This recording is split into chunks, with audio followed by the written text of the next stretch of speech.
to Facebook. Okay. No reason to be nervous. All right. So I'm so sorry, baby, that my audio was messed up. So I'm just gonna go really quickly to Facebook so that I can hear, because I think this is going through my business page, and then we can ask people if they can hear us clearly, because you see the same screen I see, so you should be able to see the comments start to come up on the side, and that way we can make sure before we get into this, because it was such a good discussion. It just really broke my heart that people couldn't hear it. So let's make sure people can hear us.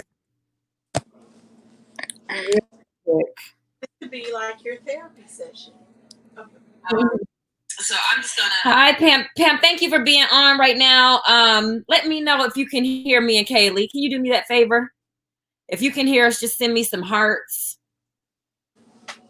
and let me know.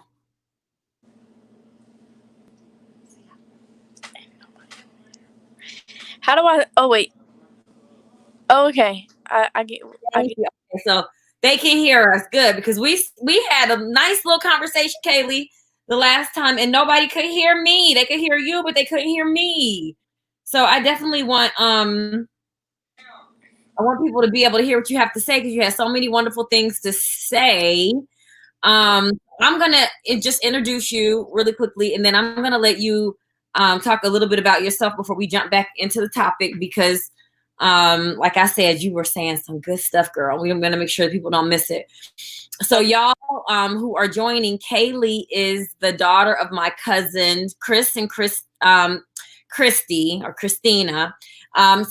Sanders.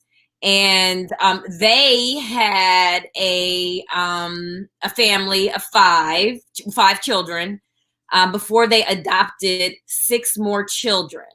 They are both Black. Their 5 biological children are all Black, but they adopted 6 children who are white. And so Kaylee is one of their children. Obviously, she's white.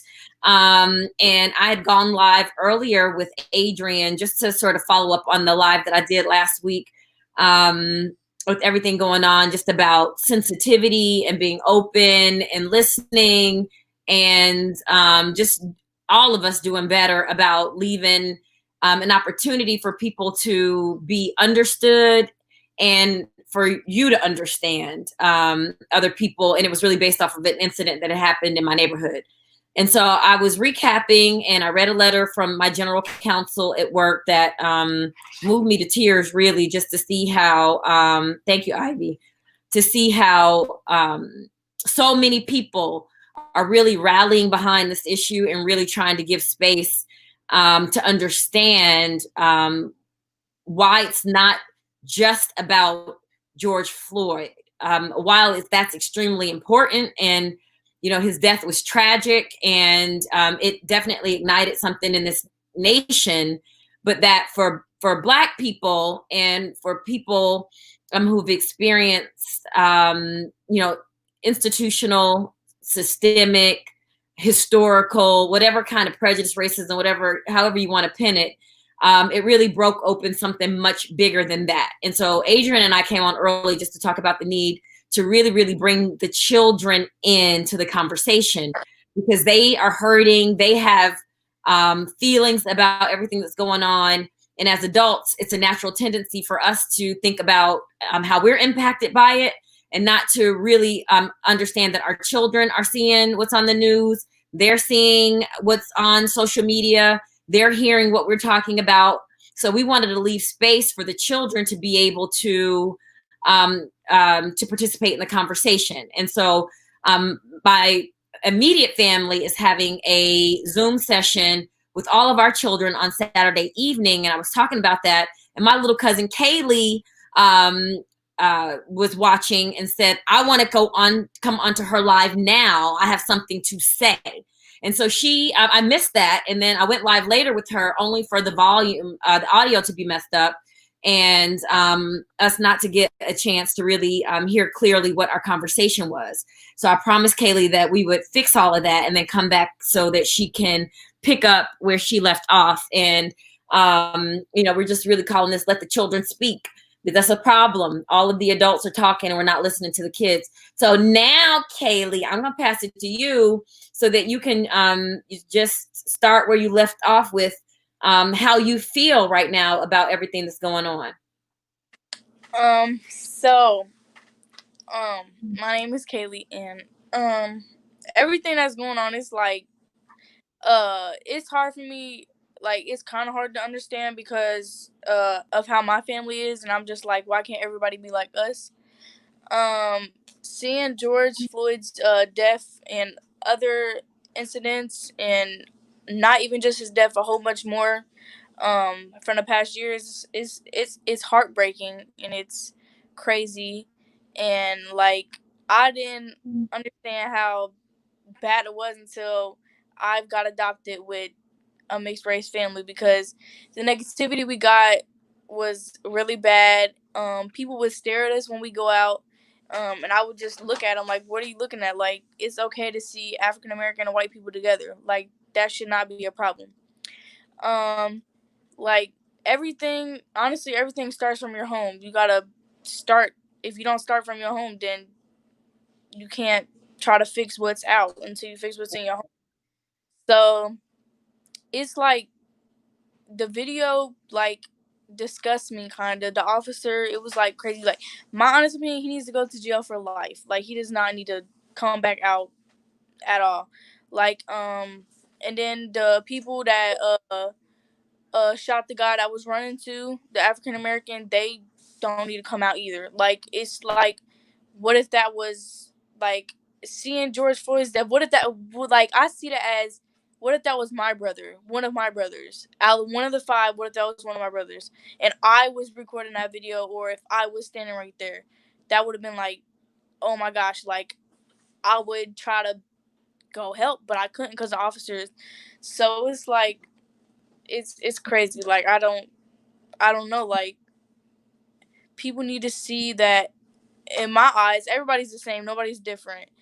And we all can make this better. Like, when I seen the protest, and it was not just African Americans, it was everybody, a whole bunch of different nationalities. I was like, wow, that's good. Like, I wanna go protest. Like, I wanna go down there. We're supposed to be going down there, going to go protest, and let our voice be heard, because this is not what we don't need to bring this back. Like, it needs to be done. Like, I will one day. My hope is to change this and become a lawyer or something based on that, to help people and make this a change. And to be clear, because I see my mom saying start from the beginning, and we did start from the beginning. I'm not sure when you left that comment, but what Kaylee is talking about is being raised in a mixed race family. Again, she was adopted by my cousin, who already had 5 children, and Kaylee and 5 of her siblings, who are white, were adopted into that family. And what was really remarkable is that the hatred came from both sides. Some of you may have seen the family. They were on made national news, international news even, just about the adoption, because total now they have 11 children, 5 black, 6 white, and the hatred from both sides. People asking why a black family would adopt 6 white children when there's so many black children that need to be adopted. And, white people who didn't think that, black people, should be raising and adopting white children.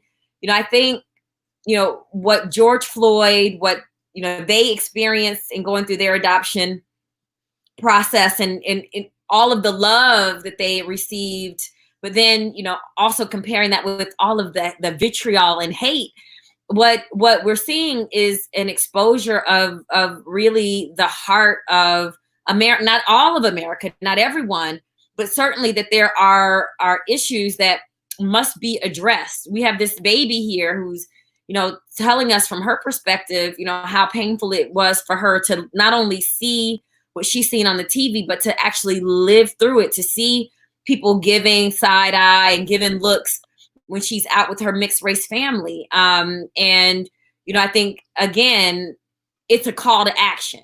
If you listen to the last live when Adrian and I were on, it's not just that we're getting on here to kind of keep rehashing what we already know, that, you know, there's prejudice and racism in the United States, but it's more of can we really be like Jesus and be allow compassion motivate us to act and to figure out what it is that we can do. And one of the things that we can do is have conversations with our children and realize that our children are coming up next and are the generation that will be in government, that will be in positions of power in this country, making decisions. And I don't want Kaylee to see images like what she saw with George Floyd or Ahmaud Arbery, or any of the other stories that she's heard, or her own personal stories, to think that that's just the way that it has to be, right? But we want to empower them and have these conversations so that we can understand how they're thinking about these things. We can understand where the lie is in terms of what the enemy wants them to think that you know is life and reality in this country. It doesn't have to be that way, and we have the power to do something about it. But it starts with a conversation, and it starts with acknowledging that there is a problem. So, Kaylee, I want to know why you were so when you saw me go on live. Because you know most kids don't want to get on, especially Facebook. I don't even think y'all do Facebook anymore. But what made you, when your mom was listening to me, what made you want to jump on and say something? Well, because I have all these feelings gathered up, like with my family, with what's going on, with what people, the bad comments people give us, and I'm just like, I need to say something. I'm a kid. I go through this. Everybody's going through this, so like I need to speak up. And all this going on, our mom won't let us out because that's what she said. Like we can't go places like we want, like because everything that's going on, like me even trying to imagine that happening to one of my African Americans, because people say that because I'm white I have more benefits, but I don't want to think of it like that, because like my family, we should all have the same benefits. Like when we go to college, one shouldn't get more than the other. Like I would literally, that happens, like I won't be able to accept that just because you see that I'm white. I won't be able to accept what you're giving me because I'm white. Like I won't be able to do that.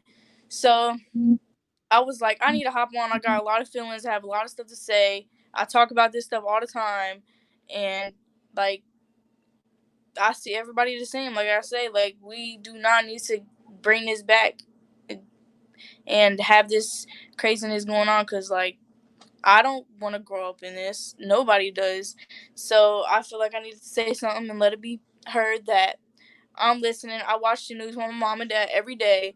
We be in the room and I just be looking at them like, this is really what's going on. Like, I like to talk too. I talk a lot. So I'm like, let me just get on here, say something, and because I have so much to say. So that's it. I'm so glad that you did, because your voice matters.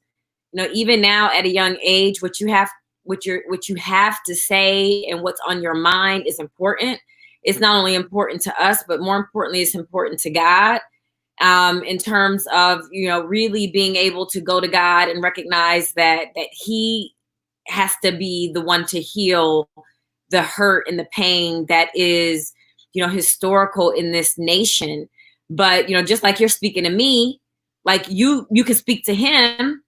But not only that, but, and I gave the example, and I can't remember if it was on this call or the other one, of Jesus when He saw this kind of division amongst the people. He saw the sickness, He saw the hurt, that He was moved by compassion.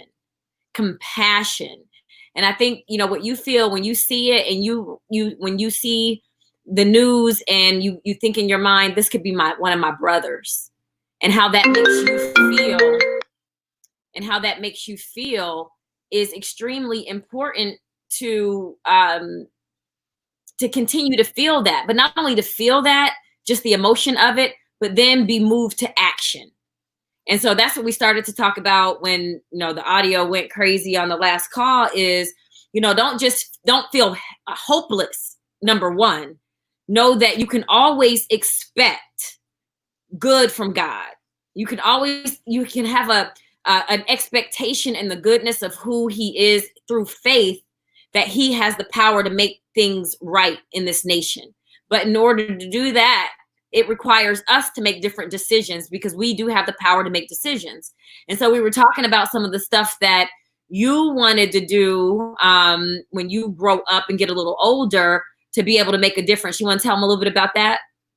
Yes. So right now, actually the other day, I spread the word by posting stuff on my Snapchat story and my Instagram. Yeah, we don't do Facebook. I mean, some kids do, but we just do like Instagram and Snapchat. So some kids think that like, ooh, I'm not gonna post this because I don't want to seem like this. I want to be known as a popular kid and not this and that. That might be weird. Me, I don't care. I'm gonna post whatever needs to be out there.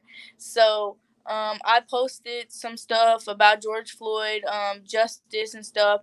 I'm going to protest. I will spread it any way I can, social media, going out to the community any way possible, because that's me. I'm not the person that, if it's something that needs to be spoke about, especially like this, I speak. I mean, if I don't, some way you're going to see it from my expressions or something, because it's around. It's everywhere in the world right now. So 50 states are protesting right now. Like, it's so serious. So, yeah, I most definitely. And see, this is why it's important for parents to have these conversations with their kids, because, you all are not only saying it, but you want to do something about it. The passion that you have to be involved, to figure out how you can help, what you can do. Sometimes we only learn these things when we invite our children into the conversation. And so as parents, for every parent listening, I really admonish you all to take some time to settle your family down, and not just, go back and forth about, what you're seeing on the news, all this and that, and this is not going to change, or this has to happen. And we're having conversations amongst ourselves as adults, and we're not inviting the children into the conversation. And as you can see, Kaylee has a perspective. Kaylee has a perspective. Kaylee has a vision. Kaylee has a passion and a direction. And, it's because her parents invited her into the conversation that she even was on the live today to say, listen, I don't even want to just be here listening, but I want to add to the conversation. And that's what we have to do, is give our children the opportunity to add to the conversation, and not just, keep the back and forth going between the adults in the room. But I just want to say to you, Kaylee, that everything that you said, I think, is spot on. Using your platform.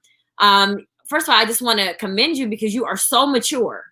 Like, you are so super mature in the way that you're thinking about these things, about the way that you're processing this information.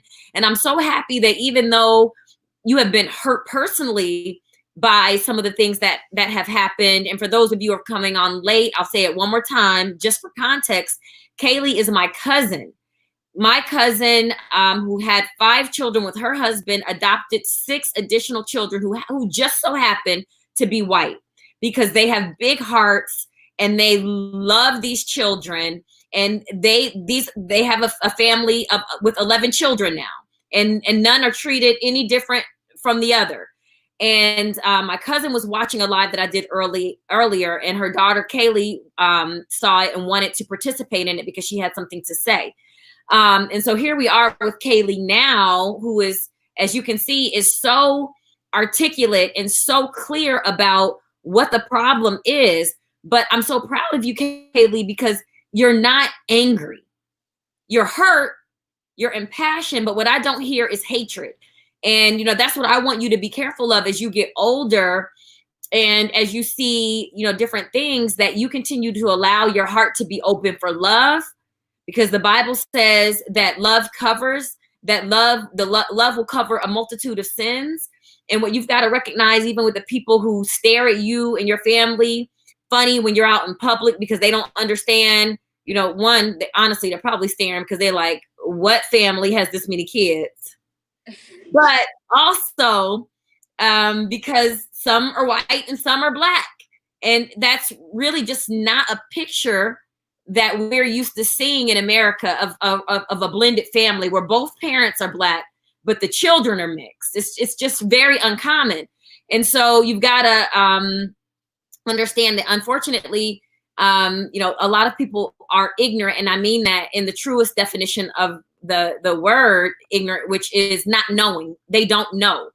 And when we know better, we do better. And so, I want you to always feel like you can educate and you can let people know how you feel and you can speak up and you can be as bold as you are now, that your voice does matter, but never to allow someone else's ignorance to create hate in you for anyone, not even for the racists, not even for the people who stood on George Floyd, not even the people who shot Ahmaud Arbery, not even, we don't have room. We cannot have room in our hearts for hate.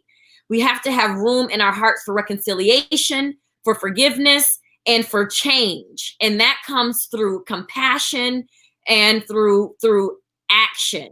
And so I love that you said you are using your social media to post things that other kids aren't posting, because for you, it's not about being famous, but it's about principle. Tell them what you want to be when you grow up. I want to be a lawyer, because I want to make a change. Being a lawyer, I've been talking about it for years. I having this, so let me just say this. I have this fear built up. I'm scared for my brothers, because they're African American and they just get shot or hit by police for no reason. And I have friends too, and they're boys and they're African American. I text them sometimes and be safe. I shouldn't have to. I should not. Anybody, we shouldn't have to text our people and be like, be safe. And the reason why we're saying that is because of the police. And it's I do that most of the time because the friends that I have, they do sports and stuff, so they're out. So I'm like, be safe out there, be careful. And my brothers, they do sports too, every single one of them. So the police are not going to understand if my brothers are walking out and they see a white and African American. They're going to think they're probably friends or something. No, we're siblings. And if my African American brother is just walking outside by himself, something could happen with the police. And so I'm scared for my brothers. So, and I'm always telling my friends to be safe. We should not have to do that. We should not have to say that because of this issue that's going on, racism. So, yeah, I want to be a lawyer. If not a lawyer, something based on law enforcement. Because I've been talking about it for years, since maybe 6th and 7th grade, and I'm in the 10th grade now. So I've been talking about it for a long time. So it's a lot of hate and scaredness, all kinds of stuff built up in me. But Hate? yeah, hate. I don't want you to hate, baby. Well, that's it. Wait, Christy, because that's a good question. Because Adrian asked a question in the comments. He said, "Kaylee, tell us what hurts you about what you see."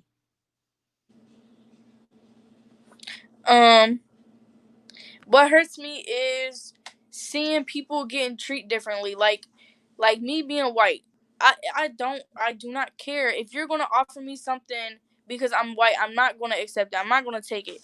You're not about to give me something because of the color I am. And if it's African American, you're not about to. If we say we're on the same level of abilities or something, and a college is offering us something, and we could get the same thing, but they give the African American a lower and me a higher, I won't accept it. I will be like, why did you do that? That hurts me that people of different color, we get treated differently, and I just don't understand. We're all human. God made us all. God made God made dogs, cats, squirrels. They're all different. He made us different. So I don't understand why people have to have hate build up and why they have to treat everybody different. It does not make sense to me. Like, it's anger. It makes me mad. Like, if I could do the change now, I will. But it's like it's a whole lot. Even before I got adopted, like I didn't understand. But as soon as I got adopted, people was like, blah blah this that. Like you said, why would you adopt a white and there's African American? Why not? Like, I don't understand. So it's a lot to be said. So I'm here to say it. So Well, and we're gonna let you say it. Your mom was trying to ask you because you said hate.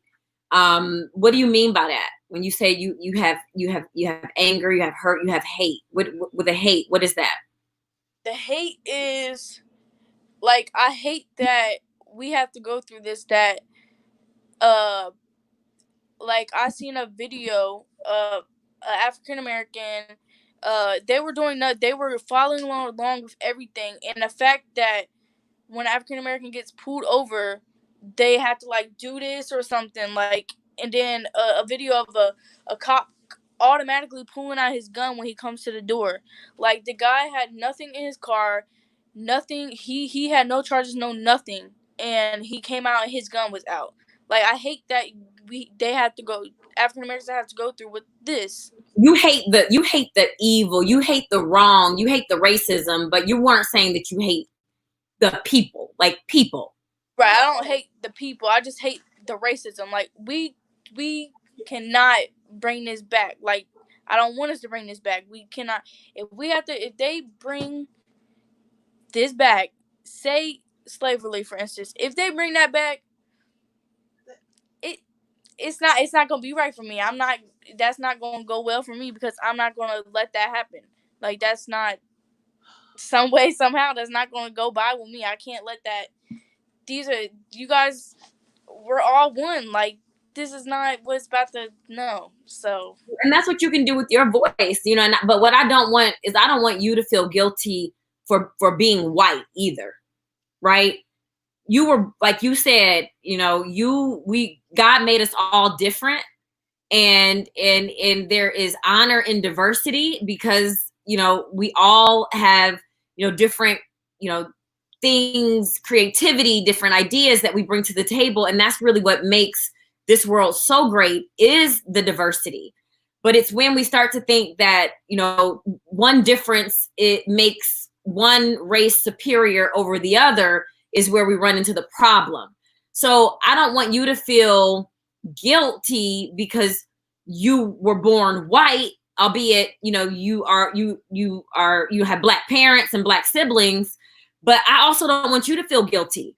I think, though, what you said is powerful, is that in being white, and understanding that there might be times when you are treated differently than even your Black siblings, that you do have something that you can do, right, in terms of speaking out against those injustices or those inequalities when you see them. But I don't want you to carry a chip on your shoulder, like you somehow have to feel bad because people see you differently. You can't help how people see you, I guess is what I'm trying to say. You know, if people want to be ignorant and see you and see that, you know, you should have, you know, favor or access just because they see the color of your skin over one of your Black siblings, that is not your fault. And not only that, but, you know, you should not forego anything that you earn, anything that is due to you, because of racism either. But you should always do what you're doing now, which is speak up and speak out against it. But don't feel guilty. You don't have to wear the guilt, because it's not your cross. It's not your sin. It's not your sin to bear. You know, the best thing that you can do is to continue to live and be the bright, bold woman that you're growing into, that is not afraid to speak up, that is not afraid to call out injustice when you see it. But don't you dare ever be shameful or feel guilty because you happen to be born with white skin when your siblings were not. That's not fair to you. All right. Yes, ma'am. One other thing I wanted to say to you is you want to be in law enforcement, or you want to be an attorney. And I think that, that's great. In general, it's understanding that what you do now is setting you up to be in position, to have the platform to bring about change. And what I was saying earlier is that if we all just took responsibility just for our own house, it's easy to look at the news and say they need to do that. The government needs to do that, and the police need to do that. And all of that might be true.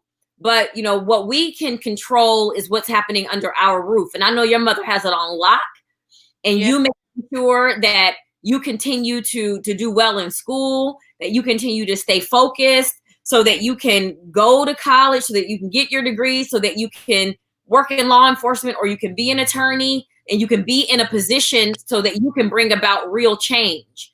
Because as important as it is for us to vote, and it really is, it's also equally as important for us. And when I say us, I'm not talking about Black people. I'm talking about people who care, like you, like me.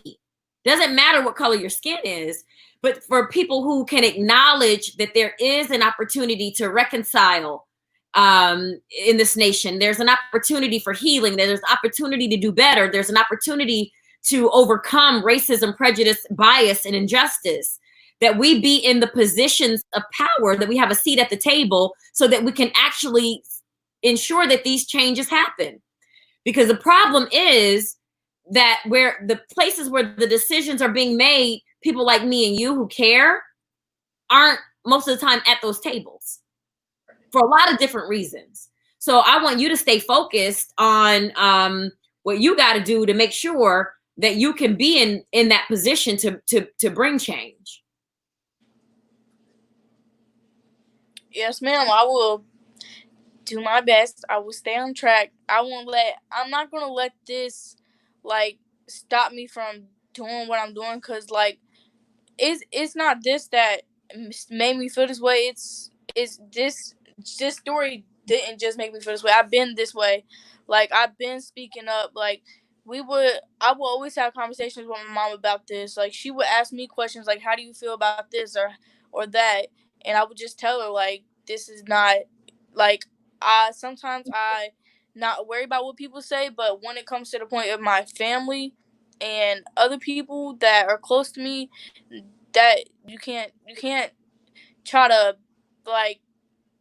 say I'm better than my brothers and siblings. I mean, my siblings. No, that's not. I don't do that. The separation and stuff, that doesn't work for me. So I can't. I love my family, but it's still a part of me that's scared because of everything that's going on. The police. I'm scared for my brothers. So I always make sure be safe. I'm gonna say it again. You shouldn't have to text your friends and be like, be safe. You shouldn't have to do that. But we got this built up in this world that we have to do that. So I will keep on speaking, and I thank you because I was able to get on here and speak and let people know that it's gonna be okay. We're gonna get through this. We're not gonna bring it back. Let's thank God. As long as we have you, Kaylee, as long as we have children like you who are coming up through the ranks with the heart that you have, with the determination that you have, with the boldness that you have, I'm not even almost worried about it, because that's what it's going to take. That is what's it's going to take, children, young adults like you taking a stand against injustice, taking a stand against racism, taking a stand against prejudice, and being willing to speak up and be bold. And don't ever let anything, dim your light at all.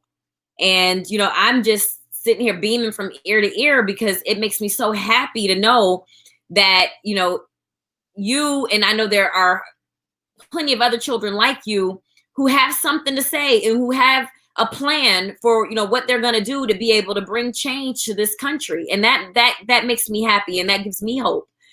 And parents who are listening, again, this all started because Kaylee wanted to jump on the live. I didn't set this up and say, Kaylee, I want you to come on and speak.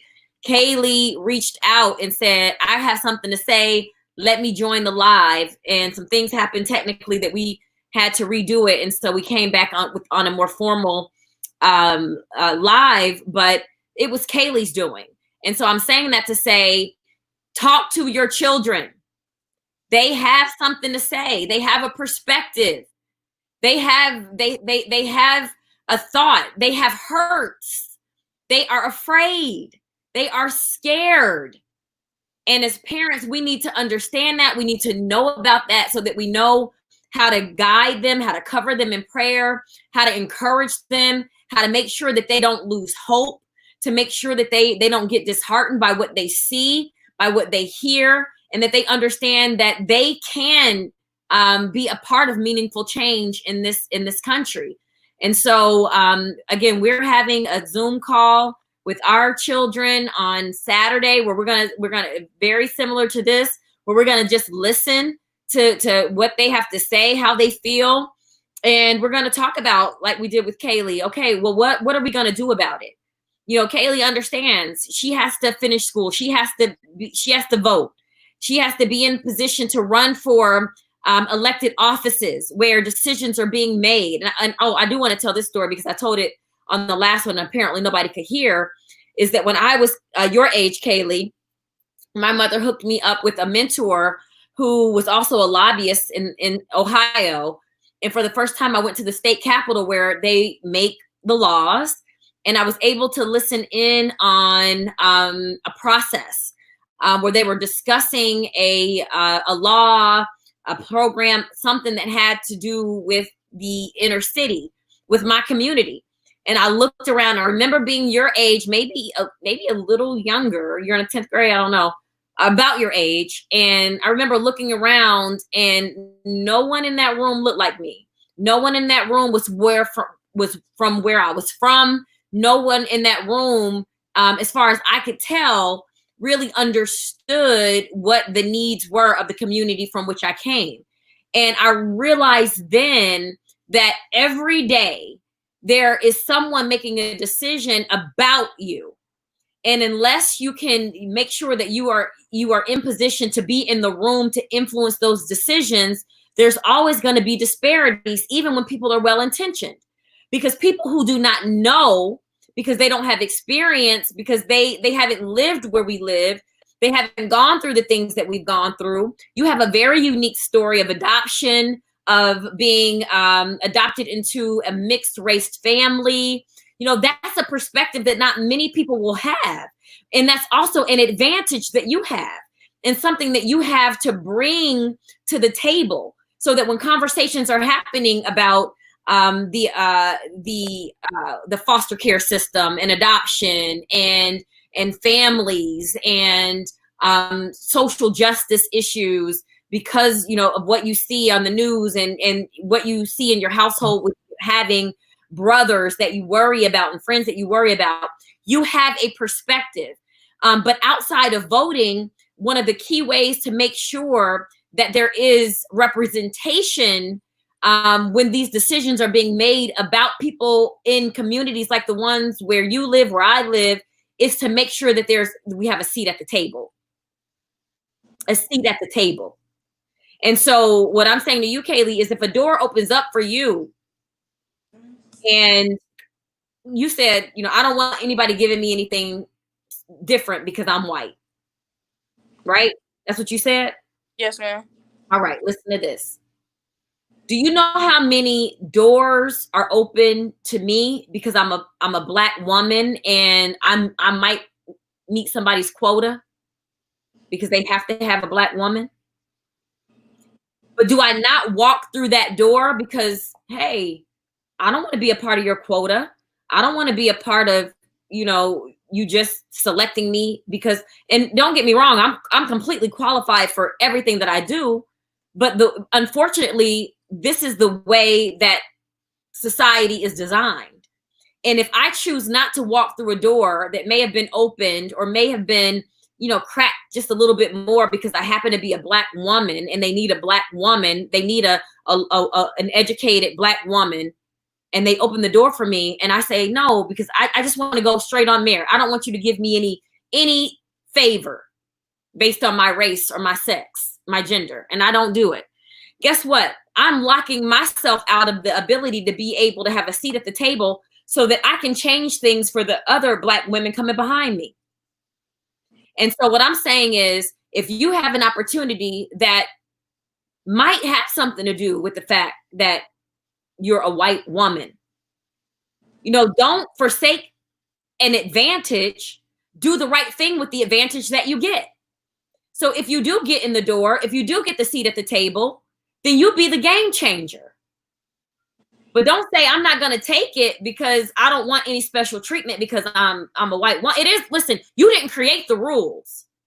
You didn't create the rules of the game, but you have to use wisdom on making sure that you are using those things that are working to your advantage to be able to pull other people forward. Because maybe that's the reason why you got in. But guess what? Once you get in, you can demand, I got Black sisters, I got Black brothers, I have Black friends. I come from a community, not only a family, but a community of Black and white people, brown people, that now that I'm in, I can make sure they can get in.